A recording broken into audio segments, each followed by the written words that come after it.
What you're about to witness didn't just rattle a presidency, it redefined a nation's understanding of leadership and faith.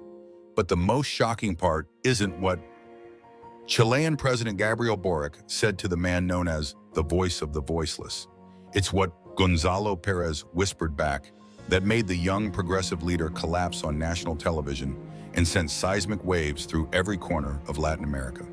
43 seconds of raw footage that 3 major media outlets tried to downplay, but someone leaked it anyway. President Gabriel Boric, the youthful idealist who built his political career on intellectual rigor and social justice, leaned forward with that characteristic earnest intensity and delivered what he thought would be the definitive ideological blow. Gonzalo, let's be honest. Your spiritual messages, your focus on divine intervention, it's just a soothing balm for the masses.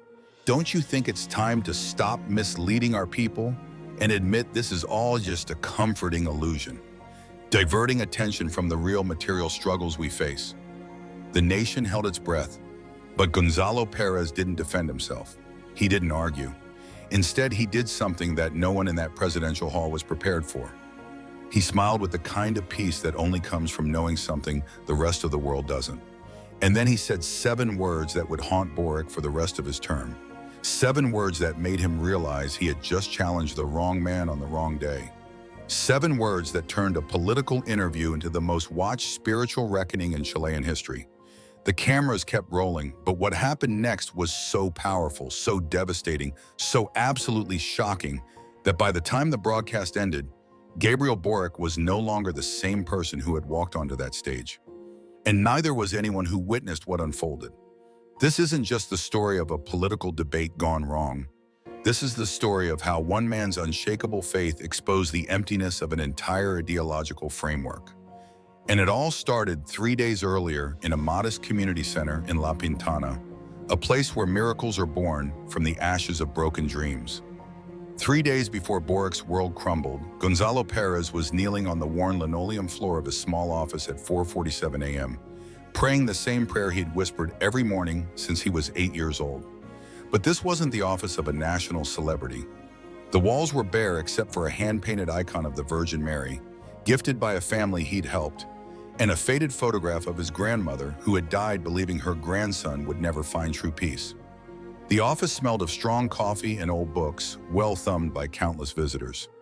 The kind of place where a man goes to remember who he really is when the cameras stop rolling. His phone buzzed with a text that would change everything. President Boric wants you on national TV Thursday. They're calling it Faith and Folly in the Republic. They want to debate the role of spirituality in a progressive nation. You interested? Gonzalo stared at the message for a long time, then looked up at the icon. He'd been waiting for this moment his entire life, though he didn't know it yet. Not the moment to be on television, but the moment to choose between safety and truth, between staying quiet and speaking up for the God who had saved him from a darkness so deep that even his closest friends didn't know how close he'd come to ending it all. He texted back a single word: "Sí." But what Boric's press team didn't know, what nobody in La Moneda knew, was that Gonzalo had received a phone call the night before that interview. A call from a dying child in a hospital in Temuco, a Mapuche girl named Sofia, who had listened to his community radio sermon 17 times and wanted to tell Father Gonzalo that she wasn't afraid anymore. That conversation had lasted 3 hours. The little girl had asked him if heaven was real, if Jesus really loved broken people, if God still performed miracles in Chile. And Gonzalo had promised her something that would either make him look like a fool on national television or prove that faith isn't just a quaint tradition. He had promised her that when the world tried to tear down what they believed, he wouldn't let them do it without a fight. The morning of the debate, Gonzalo didn't eat breakfast. He didn't rehearse answers or practice sound bites. Instead, he sat in silence, holding that same worn icon, and made a decision that would cost him everything in the eyes of the powerful, but give him something far more valuable in return. He decided that if President Boric wanted to dismiss God on national television, he was going to have to go through someone who had already died once and wasn't afraid to do it again for the truth. When Gonzalo Pérez walked onto the stage of the National Broadcast Center that Thursday afternoon, something shifted in the atmosphere that even the seasoned camera operators felt in their bones. He wasn't wearing a designer suit or a tailored guayabera that other high-profile guests fought to be loaned. Instead, he wore his simple, slightly worn community worker shirt, the one with a small stain near the left pocket from a spilled coffee during a late-night vigil, and carried himself with the quiet dignity of a man who had nothing left to lose and everything to gain. President Boric's opening was designed to establish intellectual dominance from the first statement. "Good evening, Chile," he announced with that confident, academic tone that had charmed millions and alienated some. "Tonight, we welcome Gonzalo Perez, a figure known for his deep spiritual commitment, to discuss the place of faith in our modern, progressive society." The carefully selected audience applauded, but there was something hesitant about it, like people clapping at a funeral because they don't know what else to do with their hands. Gonzalo took his seat without fanfare, without the usual public figure's wry or charming smile. He simply nodded once and said, "Thank you for having me, Mr. President. I know this conversation won't be easy." That's when Boric's intellectual instincts kicked in. He leaned forward with the precise articulation of someone who had been planning this ideological dissection for weeks. "Gonzalo, let's cut through the politeness, shall we? You've spent decades telling people that prayer can move mountains, that divine grace can heal societal wounds. Don't you think that's just a little bit naive, perhaps even irresponsible, when what our people need are concrete policies, economic reform, and a robust secular state?" The question hung in the air like the smoke from a logical bomb that had just been detonated. The audience shifted uncomfortably. This wasn't the usual safe political interview they were used to. Gonzalo looked at Boric for a long moment, then at the audience, then back at Boric. When he spoke, his voice was so quiet that the boom operators had to strain to catch every word. "Mr. President, I've never told anyone that prayer replaces policy, but I have told them that the Spirit of God can change a human heart, and if that makes you uncomfortable, I think we should ask ourselves why." Boric's confident smile faltered for just a fraction of a second, but the cameras caught it. He recovered quickly, laughing in that way that was supposed to make Gonzalo's seriousness seem quaint. "Come on, Gonzalo. You can't seriously sit here and tell me you believe in ancient myths and supernatural interventions in the year 2024, when we have scientific data and economic models to guide our nation." The nervous laughter from the audience sounded forced now, like people laughing at a joke they didn't understand. Gonzalo didn't laugh. He didn't even smile. Instead, he did something that made Boric's blood run cold. He looked at him with the same expression a humble shepherd might offer a lost leader and said, "Mr. President, I believe in a God who can turn despair into hope, heal the brokenhearted, and raise up the downtrodden. But more than that, I believe in a God who can take a broken, addicted, suicidal young man from the streets of Valparaiso and turn him into someone capable of loving his neighbor. And if you think that's harder to believe than a policy changing a soul, then you've never seen rock bottom from the inside." The studio fell completely silent. Boric's carefully crafted arguments suddenly seemed inadequate, like bringing a protest sign to a spiritual battle. He tried to regain control, but something had fundamentally shifted in the room, something that no amount of rhetorical skill could fix. Boric realized he was losing the room, and when an ideologue senses weakness, he attacks harder. He leaned back in his chair with the calculated confidence of someone who had just loaded his biggest intellectual weapon. "Okay, Gonzalo, let's talk about the practicalities. Your missions and charitable endeavors rely heavily on donations, on the belief that faith brings prosperity. Don't you think there's a certain transactional nature to that? Funny how God always seems to bless people right around the time they start making him profitable." The audience murmured, some nodding along with his logic. It was a perfect trap, the kind that had undermined countless social movements before. But Gonzalo didn't take the bait. Instead, he reached into his worn messenger bag and pulled out something that made Boric's eyes narrow. It was a simple, laminated community ID card and a tattered ledger book, its pages filled with neat, handwritten entries. "Mr. President," he said, unfolding the card slowly, "this is my monthly salary record from the community center. You can verify it with our board after the broadcast if you'd like. He held it up toward the camera and the audience gasped. The numbers were clearly visible. His monthly salary was the equivalent of minimum wage, with a notation for all donations going directly to community programs. I live on what the poorest in my community live on. I always have. The prosperity you mentioned, I've never sought it for myself. I live in the same small room in the community center I've had for 15 years. I walk or take the bus because that's how I moved when I was broken, and I don't want to forget where I came from. Boric's face went pale. This wasn't in his research. This wasn't supposed to happen. He shuffled through his notes desperately, looking for something, anything to regain control. But surely, he stammered, surely you're just putting on an act. People don't actually live like this, Gonzalo, not when they have your influence. You're performing poverty to seem more saintly. That's when Gonzalo did something that nobody in that broadcast center will ever forget. He stood up slowly, walked over to Boric's podium, and placed the ledger book directly in front of him. Then he looked straight into the camera and said the words that would break the internet and Boric's composed political image simultaneously. 3 months ago, a little girl named Sofia in Temuco called me. She's 8 years old and she's dying of cancer. She asked me if Jesus really loves broken people because she feels pretty broken.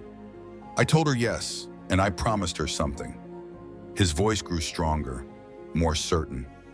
I promised her that if anyone ever tried to tell her that her faith was fake, that her hope was foolish, that her prayers didn't matter, I would stand up and tell them they're wrong, even if it cost me everything. The camera zoomed in on Boric's face, and for the first time in his public career, he looked genuinely afraid. Sofia is watching this broadcast right now from her hospital bed. And Mr. President, you just called her faith fake. You just called her hope a lie. You just told a dying 8-year-old Mapuche girl that the God she prays to every night is nothing but a comforting illusion. The audience began to shift in their seats. Some were crying, others looked angry. Boric tried to speak, but no words came out. Gonzalo continued, his voice now carrying the weight of absolute conviction. So here's what I want you to do, Mr. President. I want you to look into that camera. Look at Sofia and tell her yourself that Jesus doesn't love her. Tell her that her prayers are worthless. Tell her that her faith is just a childish fantasy. The silence that followed was deafening. Boric's hands were shaking now, his carefully constructed persona cracking like ice under pressure. And that's when Gonzalo delivered the line that would define everything. Because if you can't say that to a dying child, then maybe you should ask yourself why you felt comfortable saying it to me. If you're still here watching this moment that changed Chilean television forever, if you believe that some truths are worth standing up for, no matter the key, go ahead and like this video and comment the word courage below. Let's see how many of us still believe that faith is stronger than ideology. Boric's voice rose with desperation. You're being manipulative, Gonzalo, using a sick child to make me look bad. That's not faith. That's emotional blackmail. The audience gasped audibly, but Gonzalo pulled out his phone and did something that sent shockwaves through the room. Sofia, he said, holding it up to the microphone. Are you watching? A small, weak voice came through crystal clear. Hola, Padre Gonzalo. I'm watching. My mommy is crying. The studio froze. Boric's face went white. This wasn't scripted. Sofia, mi amor, remember what we talked about how Jesus loves you exactly as you are. Yes, even when I'm sick and my hair fell out. Gonzalo's voice broke. Especially then, baby girl. And remember, some people might not understand, but that doesn't make your faith less real. You said even grown-ups forget that God loves them too. Boric sat frozen, watching his political composure implode in real time. Millions heard this live phone call. The little girl's voice grew stronger. Padre Gonzalo, can you tell the man on TV something for me? Boric's hands shook violently. Tell him that I pray for him too, because Jesus told us to pray for people who are mean to us. And I think maybe he's just scared like I was. Tell him that even if he doesn't believe in Jesus, Jesus still believes in him. The silence was holy. Boric's walls shattered completely. Tears streamed down his face as he sobbed openly on national television. "Sophia, you just changed more hearts in 30 seconds than most people do in a lifetime," Gonzalo said gently. "I love you, Padre Gonzalo. Tell everyone I said hi." He hung up and looked at the broken man across from him. "Mr. President, that 8-year-old girl just showed more grace toward you than you've shown toward God this entire debate. She's dying, but she's not bitter. She's praying for you." The camera captured an audience in tears, holding each other like they'd witnessed something miraculous. Because they had. For 30 seconds, Boric couldn't stop sobbing. The most powerful man in Chilean politics sat broken in his own chair, tears streaming down his face while 20 million people watched his carefully constructed world collapse in real time. His press secretary screamed through his earpiece to cut to commercial, but he ripped it out and threw it on the floor. When he finally looked up at Gonzalo, his voice was barely a whisper. "I don't know how to stop." Gonzalo leaned forward with the gentleness of someone who had been where he was. "Stop what, Mr. President?" "Stop pretending, stop hiding, stop being so angry at a God I'm not even sure exists." His voice cracked completely. "I've spent years building a progressive vision, believing pure reason could solve everything, because I was terrified they'd see how broken and empty I really am inside." The admission hit the broadcast center like a bomb. This wasn't the Boric anyone knew. This was a leader who had been performing his entire intellectual life, finally admitting he was drowning. "Mr. President," Gonzalo said softly, "what if I told you that the God you're angry at is the same God who's been holding you together all these years, even when you didn't know it?" He looked at Gonzalo with eyes full of desperate hope and terror. "How can you be so sure? How can you have such faith when the world is so full of pain, so full of injustice?" Gonzalo was quiet for a long moment. Then he did something that nobody expected. He rolled up his sleeves, revealing deep, faded scars along both forearms. The camera zoomed in and the audience gasped. "Because, Mr. President, 15 years ago, I was exactly where you are right now, driven, outwardly successful, and completely empty inside. These scars, they're from the night I tried to end it all. I was in a squalid room in Valparaiso, bleeding out, convinced that nobody would ever really love the broken mess I was hiding behind all the political speeches and social work." The broadcast center was dead silent, but something happened in that room. I heard a voice clear as I'm hearing yours right now. It said, "I have plans for you, plans to give you hope and a future." I thought I was hallucinating from blood loss, but a neighbor found me in time.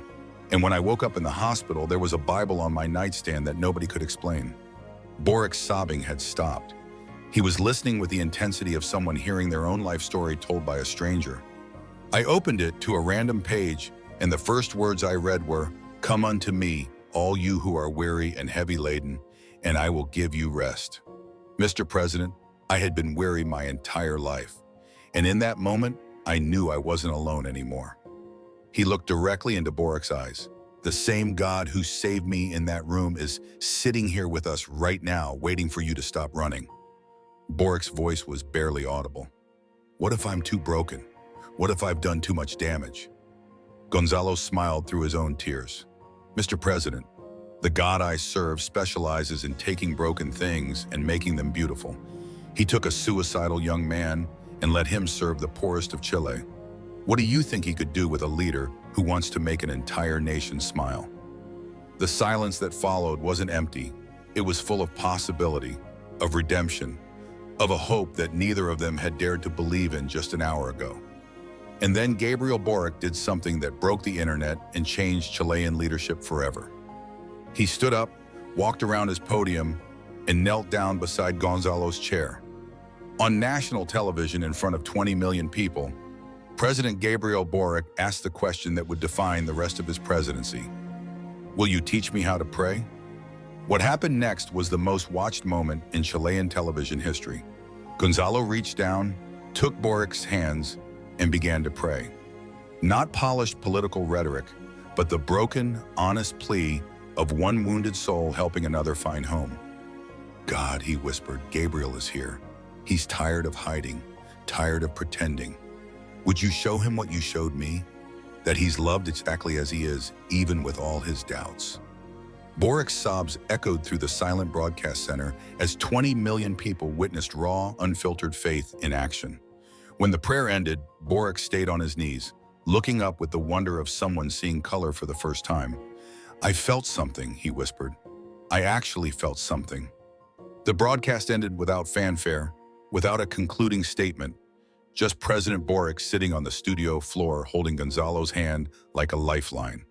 Within hours, the footage hit 500 million views, not because it was shocking, but because it was real.